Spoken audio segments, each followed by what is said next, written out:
12 साल बेमिसाल, ये शब्द नहीं है, यह उपलब्धि है देश की। और G20 की अध्यक्षता उसका सबसे बड़ा उदाहरण, और साथ ही साथ भारत दुनिया की चौथी अर्थव्यवस्था बना। ये नरेंद्र मोदी जी के प्रयास का परिणाम कि हमारी सरकार गरीबों के प्रति समर्पित सरकार है और उन्होंने करके दिखाया। शायद आज तक किसी ने महसूस ही नहीं किया था और किसी ने प्रयास भी नहीं किया। इसको हम लोग टाइट कर रहे हैं कि ये सब चीज़ें ख़त्म हो, और ये ख़त्म होंगी। अगर हमारे देश में अगर ये हो गया तो आने वाले दिनों में सस्ता हो जाएगा। नमस्कार, आप देख रहे हैं लाइव सिटीज, मैं हूं आपके साथ मधु। 12 साल बेमिसाल ये सिर्फ एक शब्द नहीं है, बल्कि एक उपलब्धि है। पूरे भारत देश के लिए एक बड़ी उपलब्धि है।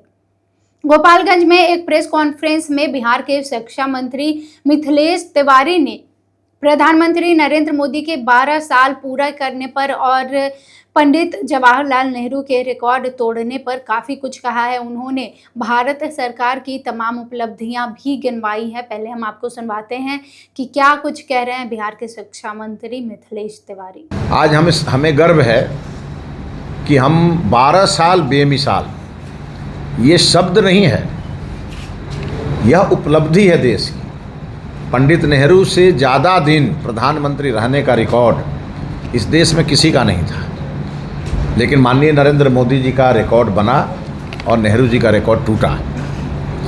ये केवल ज़्यादा दिन रहने का ही रिकॉर्ड नहीं है, कई मामलों में अपने कार्य से मोदी जी ने नए नए आयाम स्थापित किए देश में।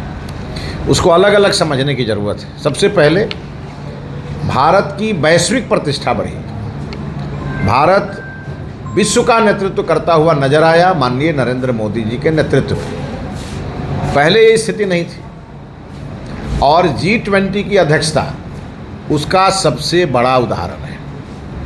ये सामान्य बात नहीं है। और साथ ही साथ भारत दुनिया की चौथी अर्थव्यवस्था बना। ये 11 नंबर से 4 नंबर पर का जो उछाल है, ये नरेंद्र मोदी जी के प्रयास का परिणाम है।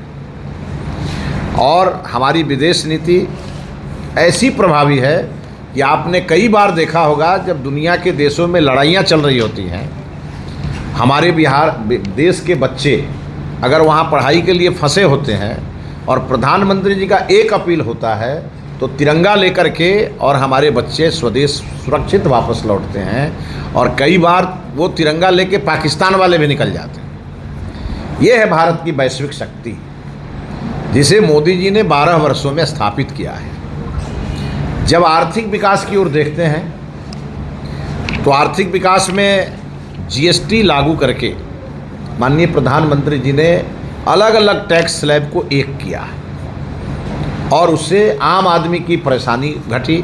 छोटे छोटे उद्योग धंधा करने वाले लोगों पर से इंस्पेक्टर राज का खात्मा हुआ, और साथ ही साथ डिजिटल भुगतान और डिजिटल लेन देन बढ़ने में भारत दुनिया के सभी देशों को पछाड़ दिया। नोटबंदी के समय आपने देखा होगा कि आम लोग बहुत खुश थे, लोग लाइन में ज़रूर लगे रहते थे, लेकिन उनके मन में विश्वास था ये हमारे लिए हुआ है। और यदि नोटबंदी के समय में ये अभ्यास लोगों को नहीं हुआ रहता डिजिटल लेन देन का, तो कोविड के समय हमें बहुत परेशानी होती। और कोविड के समय जिस प्रकार से प्रधानमंत्री जी ने हैंडल किया सभी चीज़ों को, और दिल्ली में बैठ के एक एक व्यक्ति को मदद पहुंचाया, उसमें 2 कारण है। एक तो डिजिटल लेन देन को बढ़ावा मिला, और दूसरा उन्होंने आते ही राजीव गांधी के वो शब्द उनके कान में गूंज रहे होते थे, जब राजीव गांधी ने प्रधानमंत्री रहते कहा था कि मैं 1 रुपया भेजता हूँ गरीबों के पास तो 85 पैसे रास्ते में ख़त्म हो जाता है और 15 पैसा गरीब को पहुँचता है। एक वो समय था जब देश का प्रधानमंत्री ही लाचार था, और एक वो समय 14 के बाद आया जब प्रधानमंत्री जी ने संसद में जाते ही पहला कमिटमेंट किया कि हमारी सरकार गरीबों के प्रति समर्पित सरकार है, और उन्होंने करके दिखाया।